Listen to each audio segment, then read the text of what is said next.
And we are live. Hello, everyone. Welcome back to 305 Takes. Now, today, Miles cannot be here because he had to take care of some personal stuff. So, I'm going to be doing a solo show here today. And still going to be the same. I'm going to talk about fantasy football, stars of the week, busting week, and I'm going to give you guys the status of our record and gaming progress with the E2G Sports Fantasy League. But first, I want to give a quick shout out to our sponsors of this podcast, and that is E2G Sports Network, where you guys can find your latest news on NBA, NFL, NHL, MLB, and more. If you guys go onto their website, e2gsports.com, or go on their YouTube channel, E2G Sports Network, and you could listen to all podcasts outside of us for any of your desired sports news. Now, let's talk some fantasy. So, first thing I'm going to let you guys know is our E2G Fantasy League update. So currently at the moment, our record is 1-2. Not great, not great at all. But this weekend matchup, we are currently winning, and we have a very good margin. The current score right now is Shea All Day has 132 points with 4 players left to play, and me and Miles have no one left to play yet on our team. Everyone has played, but right now we currently have 175 points. So we have a very, very good chance. Our opponent has Allen Robinson, Tyler Higbee, Greg Gaines, and Chardavius Ward tonight.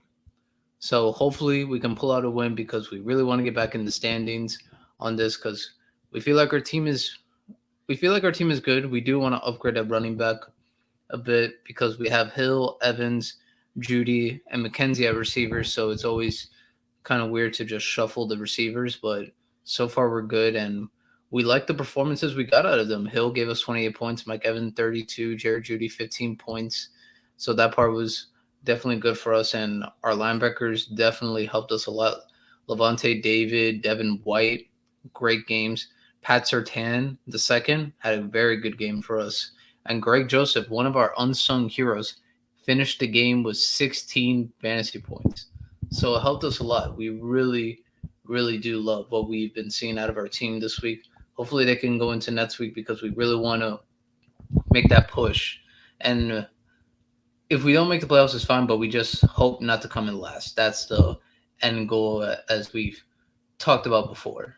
Now, I do want to talk about maybe we might be trying to trade for a running back. We just don't know who. If you guys happen to know someone who might be a running back of from a college in Florida or played high school in Florida that you feel like is valuable and could be not as difficult to trade for, please let us know because we're looking at all options. We looked at people in the the Dolphins and running back Mostert. It's definitely someone we're looking at, or Chase Edmonds, but Chase Edmonds has a little higher price tag in terms of fantasy just because of his value that he brings with the receiving game. And then we looked at the Bucks. Fournette right now with our roster constructed is just not a good deal for us to go out and try to trade for him. And then for Jacksonville, we have Travis Etienne, but we didn't think James Robinson would be producing the way he has been so far. And James Cook, we thought James Cook by now would probably be the starter, but Devin Singletary has made sure that doesn't happen yet. So much more power to Devin Singletary at that point. But hey, we're looking into it. We are definitely looking into a running back. And as of right now, I have no problem with our team. I think feel like we have a very, very solid team. We just need to, be more consistent in terms of scoring.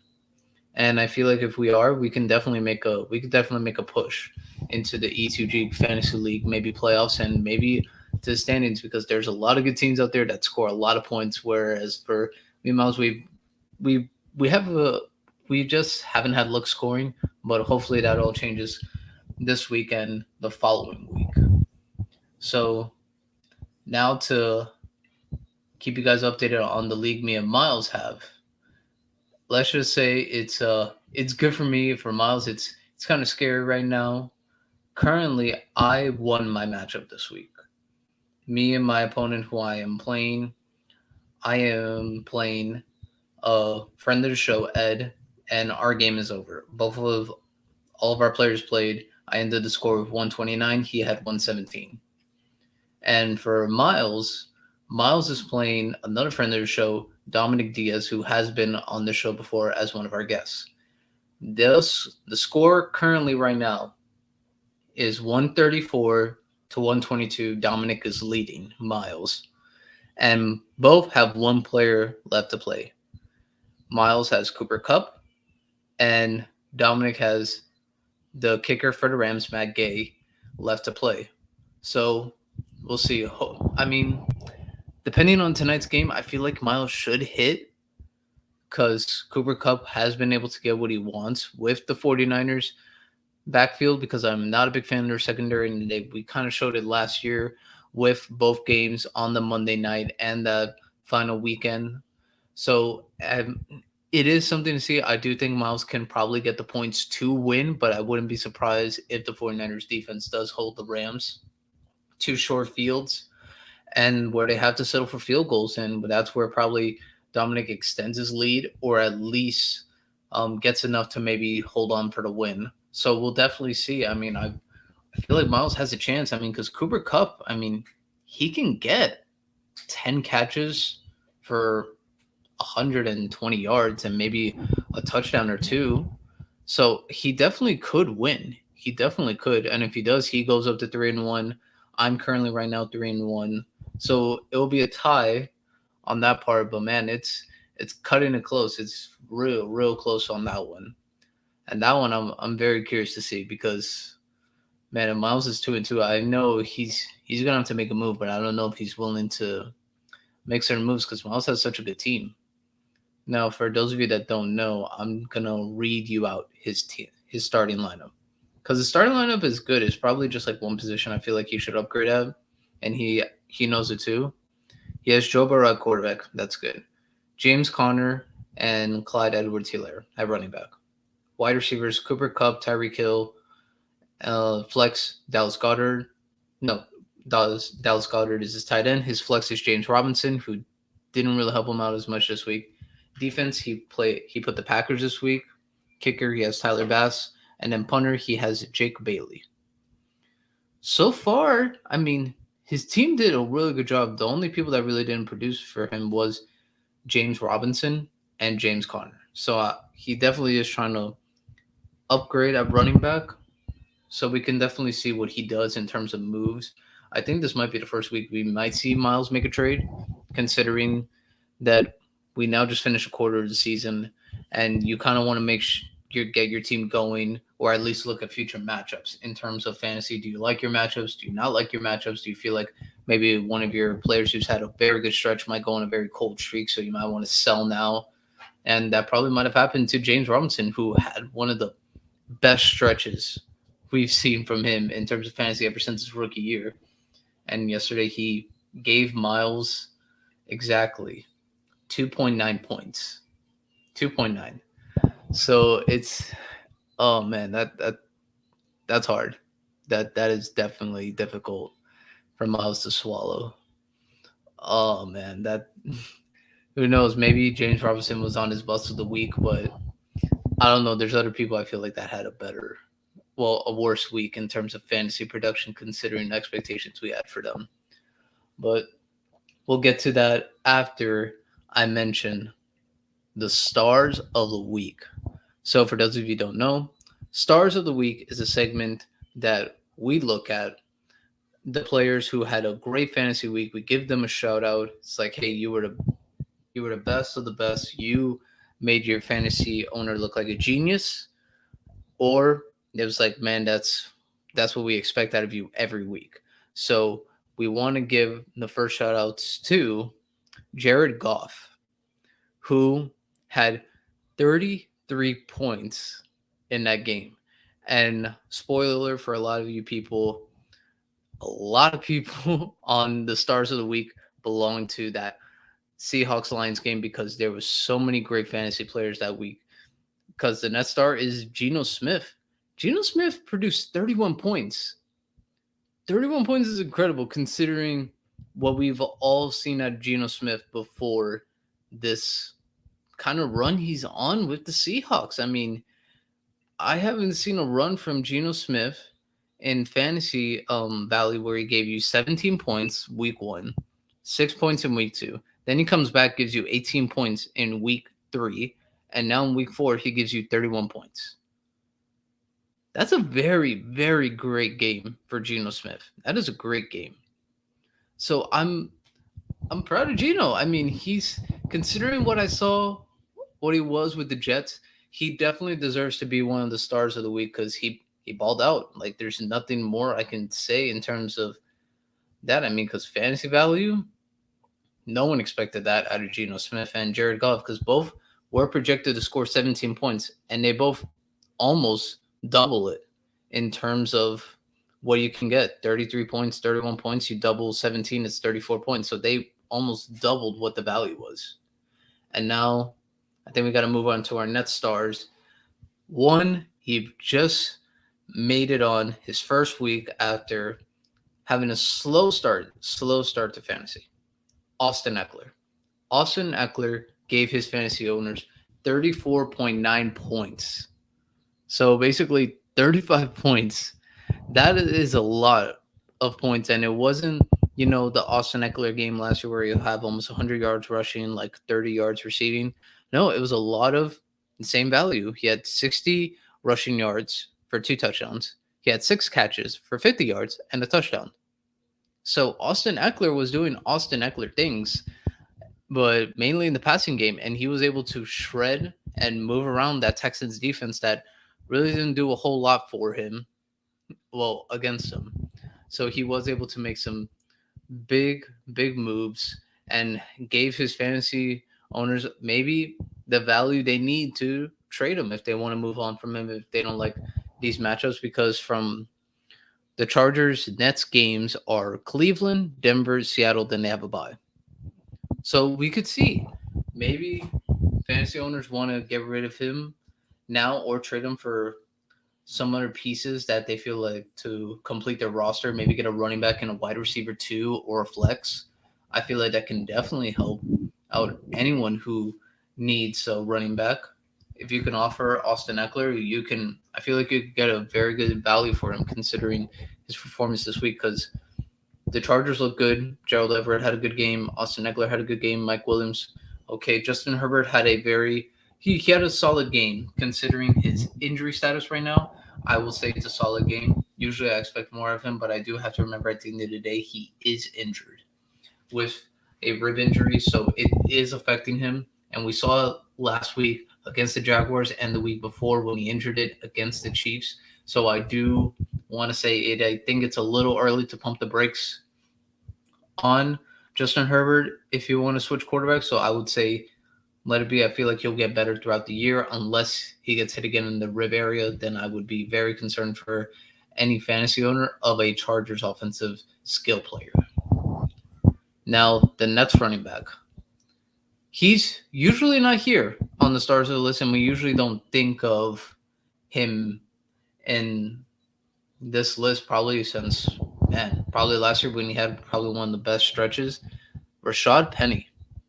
Rashad Penny produced 28 fantasy points when he was projected to only get fantasy owners 11 points. 28.7 points for Rashad Penny. That is amazing. Rashad Penny had a day. Rashad Penny's stat line, for anyone who didn't know, he had 17 carries, 151 yards, 2 touchdowns, and he had 1 catch for 6 yards. Rashad Penny was shredding that Lions defense. And credit to Rashad. I mean, he had holes. Now, like the gaps that he was getting to run were unbelievably huge. So much credit to Rashad Penny. He was able to take advantage of those opportunities that the Detroit Lions defense was giving him, and he got a very, very good game out of this. This might even help for anyone who might be looking for a running back. Maybe now this is the stretch where Rashad Penny just goes absolutely haywire and goes on that stretch he did last year where he had, I think, 4 games of over 100 yards because Nets games are against the New Orleans Saints. That will be a tough one for him. The Arizona Cardinals, not a big fan of their defense. the Chargers, we saw what Damian Pierce did to them. Then the New York Giants, where the New York Giants, they're not really good at stopping the run. They allowed over 100 yards this week again against the Chicago Bears. Then he has Arizona again. Then he goes to Tampa. So he could have a stretch where in 2 of 4 or maybe potentially 3 of 4 games, he gets over 100 yards rushing. And that could definitely help any fantasy owner. That's 10 points automatically. And depending on how many touchdowns he gets during that stretch, it could definitely help you in terms of where to move on now. In maybe guys you want to go in the waiver wire, or maybe guys you can put in trade pieces to upgrade at a certain spot if Rashad Penny is there. So it's definitely something to look at because Rashad Penny can definitely get you a lot of value now if he's able to continue this stretch that he did yesterday against the Detroit Lions. I really think he can have one of those spectacular games where he's over 100 yards rushing. I really think he could probably go on that stretch starting the week after against the Arizona Cardinals. I do not like his matchup against the Saints because the Saints did play really well yesterday against the Vikings with Dalvin Cook. But no, there are different teams, different offensive lines, different schemes. So I do want to see where they go from there at that point. But I would say Rashad Penny is a star of the week. He was absolutely amazing, and it outshined someone else in that game, Jamal Williams, who got 24 points.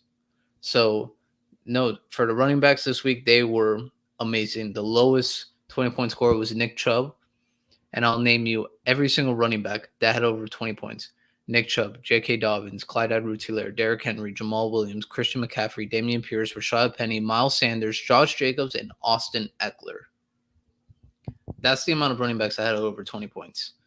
So if you have a top tier running back and he was on this list, I believe there's a very, very good chance that you won this week.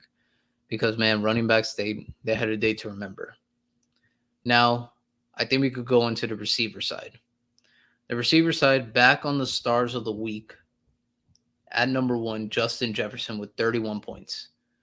Now, after going cold the past couple of weeks, Justin Jefferson's now back on the stars of the week, and he was sensational. I mean, he really was. He 10 catches, 147 yards, didn't catch a touchdown, but he had 1 carry for a touchdown, which got him up to the 31 points. He was lighting it up, and that Vikings offense, they looked good. They looked really good against that Saints defense. They were able to move the ball down the field. It's just when they needed to execute, they didn't, and it did hurt them a bit. But I believe it also helped fantasy owners because if the game was close, then the Vikings had to stay aggressive on offense in terms of running the ball or passing the ball to Adam Thielen, Justin Jefferson, Dalvin Cook, Irv Smith Jr., you name it. So I definitely feel like it did help out fantasy owners in the sense that the Vikings weren't able to really shut down the door after essentially getting, I want to say they had 3 possessions straight where the Saints gave them committed a turnover and the Vikings were able to get the ball with good field position. So it definitely was a huge break for any fantasy owner that the Vikings did not make the door of this game more wide open than it needed to be. Because the Vikings, man, if they were more consistent on offense, I feel like there would be a lot more points on the board for them. But also maybe less fancy points in terms of Justin Jefferson, Adam Thielen, and they might commit more to the running game with Alexander Mattison and Dalvin Cook. So I definitely feel like that is definitely something that could be looked at. But now let's go on to the next start of the week for receivers. And I'm happy to call out this person's name. They have not been on our radar mainly because they've been outshined by one other receiver on their team, and that is Jamal Agnew. Jamal Agnew, hear this, everyone. He was projected to score 6.6 points this week against the Philadelphia Eagles. Jamal Agnew finished with 21 points. Jamal Agnew had 4 catches for 50 yards, 2 touchdowns. Now, obviously 4 catches, 50 yards, it's not the best. It's actually a solid game, but then the 2 touchdowns, that's what got him over. So that just shows him that Christian Kirk was getting a tremendous amount of coverage because he's been mainly the star for the Jaguars considering this whole year of him moving, being able to get the first down, getting those touchdowns, being wide open to catch passes from Trevor Lawrence, it definitely did help him a lot. I believe made a lot of he made the game a lot easier for Jamal Agnew in this time with Christian Kirk being looked at as the number one and the defense of the Eagles not really focusing on too much on Jamal Agnew. So Jamal Agnew, congratulations for being on this list of stars of the week. Now to tight ends. I want to put Mo Alley Cox in here because he did get 26 points in fantasy when he was projected to only score 5. But this person right here, I'm pretty sure all of you know, we're going back to the Detroit Lions and Seattle Seahawks game where TJ Hawkinson scored 40 points. 40 points. Let that sink in. I mean, he was unstoppable yesterday with no Amon-Ra St. Brown or DJ Chark. He took over the game and he was amazing. He had 8 catches, 179 yards, 2 touchdowns on 12 targets. He was sensational. I mean, no one on the defense for the Seahawks was able to stop him. The only way they could stop him was just by scoring more points. So much credit to TJ Hawkinson. You took advantage of a situation where you were the number one receiver or receiving option on your offense outside of Jamal Williams, and you were amazing that day. And it's kind of hard to mention any other tight end when you stole the show. You were unbelievable. So a lot of power to you, TJ. That was an amazing game, and now his stock has definitely gone up. It's gone up, and for anyone out there, if you're looking to get into maybe buying some stock on him, maybe go after him in certain trades. I think it's I think it's a little too early to buy into him, considering that he is going to play New England and he has a bye. So I would say wait until week 6 to trade for him when he has that bye and his value is kind of low since he can't really produce for you. But after that, he's going to be playing every game after that. So I definitely believe if you want to trade for TJ Hawkinson, you want to do it after this week. He's going to play New England. New England, they might not be what they were in defense, but they still know how to take away everyone's number one option. So I do believe if you are going to go after TJ Hawkinson, you might want to do it later rather than sooner, personally, because I do not like his value against the Patriots. Well, for the next 2 weeks because of the Patriots and then having the bye. Now, this is a surprise star for me. I'm going back to kicker, and I'm going to bring up Greg Joseph again. Greg Joseph. Greg Joseph is rostered on 41% fantasy leagues. 41%. No one in our league had him. The one me and Myles are playing separately outside of E2G. We have him, and he was able to give us one of the best games of the year from a kicker. 18 points. That is unbelievable. If not, you had Brett Maher for the Cowboys who gave you 16. Those are unbelievable games, and I want to show the kickers some love because kickers can win you a game because they can make up for any points that you had from the bust of the week, what we're going to mention later on in terms of fantasy points. So kickers, Greg Joseph, Brett Maher, you guys are stars of the week for us because you guys were truly unbelievable in terms of points-wise in fantasy. Now, before I move on to Bust of the Week, I do want to give a shout out to our presenting sponsor, E2G Sports Network. As I mentioned, where you guys can find all your latest sports news on NFL, MLB, NBA, NHL, and more. You can go onto their website to read articles about all those occurring sports news, or go onto their YouTube page where you can not only find this podcast, several other podcasts talking about your sports from NBA, NHL, and so on. If you guys want to watch 305 Takes, we are live on Monday at 2:30 p.m. on YouTube and Friday at 3 p.m. Now, I got to continue. Bust of the Week. I don't like saying this, but man, there's some players in fantasy that really make me question why they're on a roster. And one of those players just happens to be on my team. Oh man, this hurts. Mark Andrews.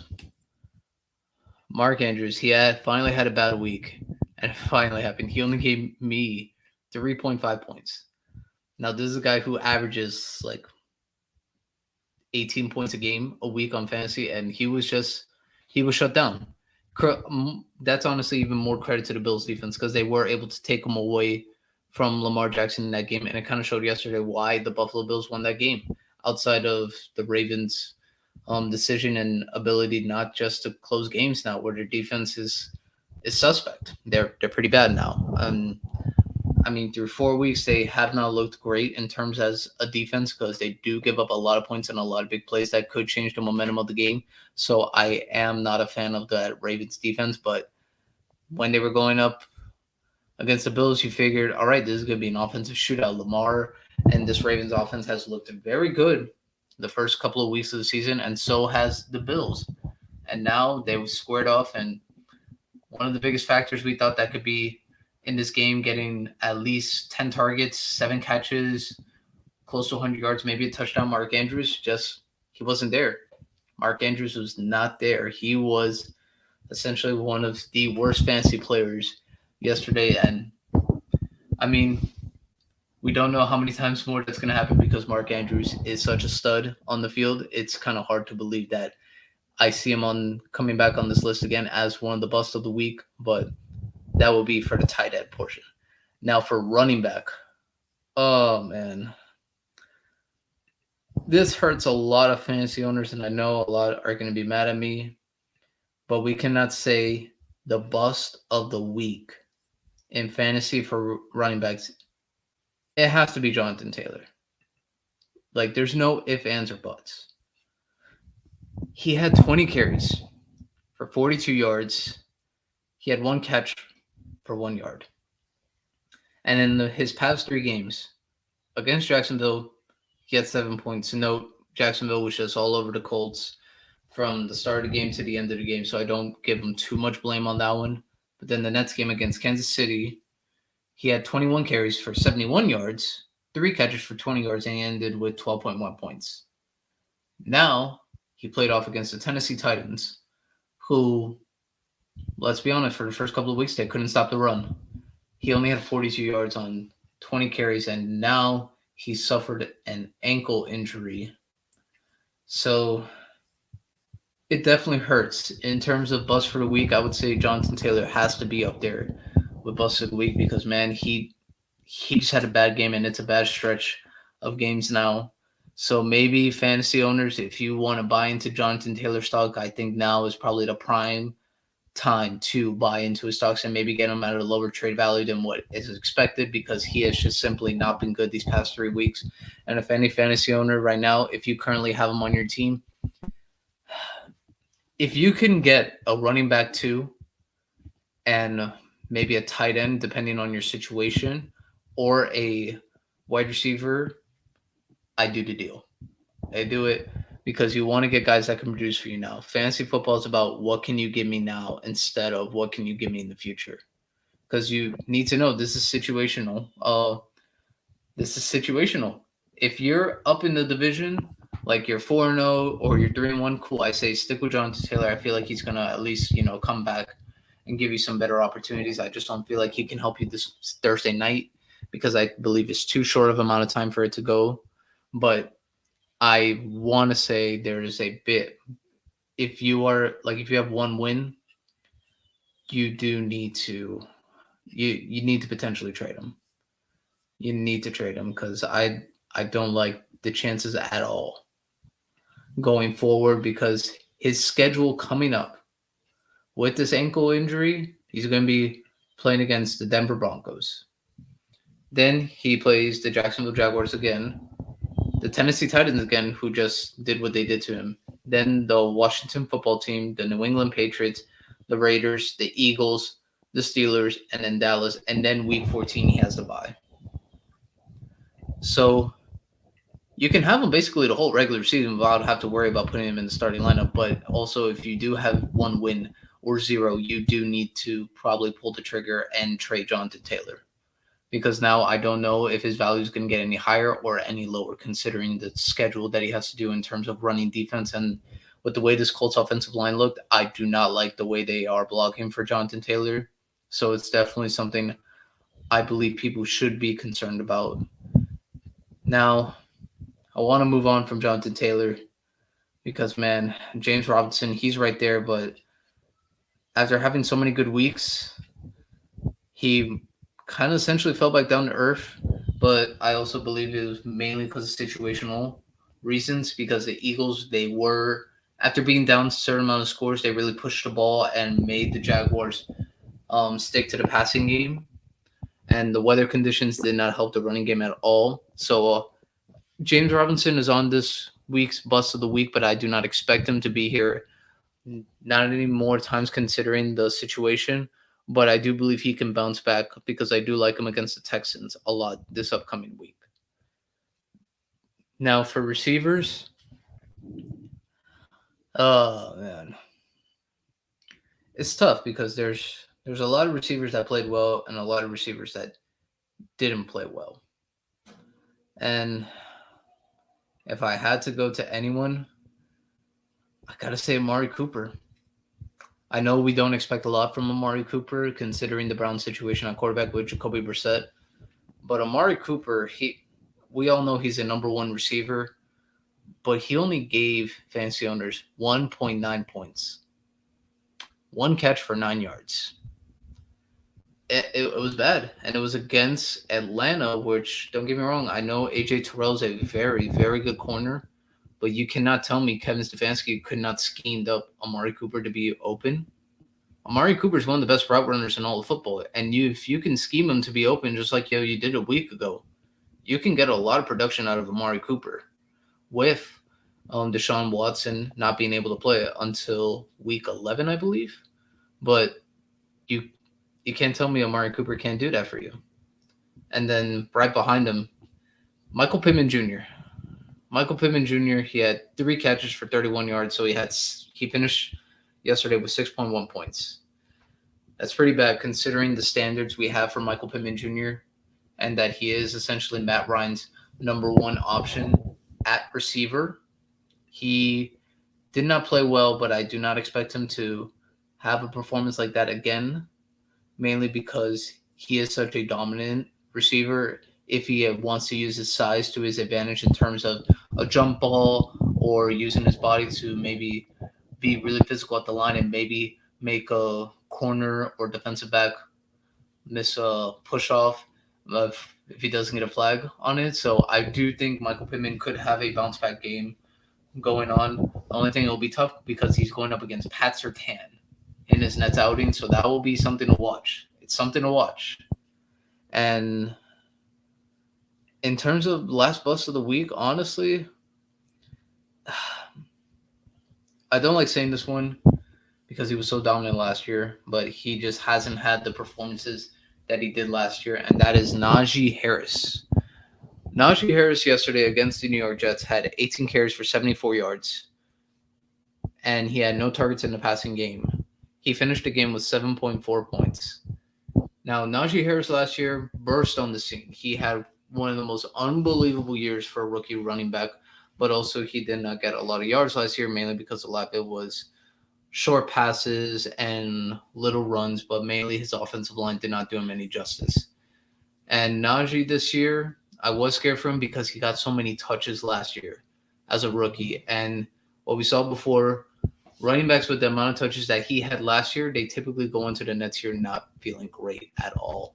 So Najee, I would say for fantasy owners, it is time to push the panic button and see what you can get for Najee Harris, unless you like the chances of what he can do for another team, or maybe in trade value, what you could get for him, depending on his name. But I would say for fantasy owners, you do want to push the plug on that one. Now, to finish off today, just going to give you guys my overall mindset after seeing what I saw in this week in fantasy. Because since Myles is not here, I can't really give you guys a full show because we do like to spin off back and forth with each other. So we will have a longer show on Friday. But before I get to our outro, just want to give my previous, just my general thoughts on fantasy week. Fantasy right now, running backs are such hit or miss. Running backs last year and the years before were so valued at this high point of saying I need a running back one, I need a running back two. If I have that, I'm gonna win the league no matter what. Now I essentially believe that that has changed because running backs are so hit or miss. Austin Eckler, I finally mentioned him on Stars of the Week, and we've played 3 weeks, and I feel like he's had favorable matchups on almost every single game, and he finally gets on. Najee Harris, hit or miss, he's missed. Christian McCaffrey, he finally had a great game in terms of what the standard is for Christian McCaffrey. Derrick Henry, he's had two very solid games back to back, and then now Saquon Barkley. Saquon Barkley, he's been a hit almost every single game this year, except for probably yesterday, considering the standard that he's at. We expect probably Saquon Barkley to get over 22 points a game, but yesterday he only finished with 18, which is, to Saquon standard, not the best game, but also not his worst game. So I would say that is in terms of receivers now, this really hit or miss. I do believe now, if you want to win a fantasy championship, I do believe you can get away with not prioritizing running backs as much as you need to in years past. Because I believe now, if you have receivers that are just as good, that can get you over 20 points a week, I say take it. Tyreek Hill, Cooper Kupp, Justin Jefferson. This past week, Mike Evans, 30 points. If you can get a receiver that's going to get you over 20 to 22 points a game, more than what some running backs are going to give you, why not value them?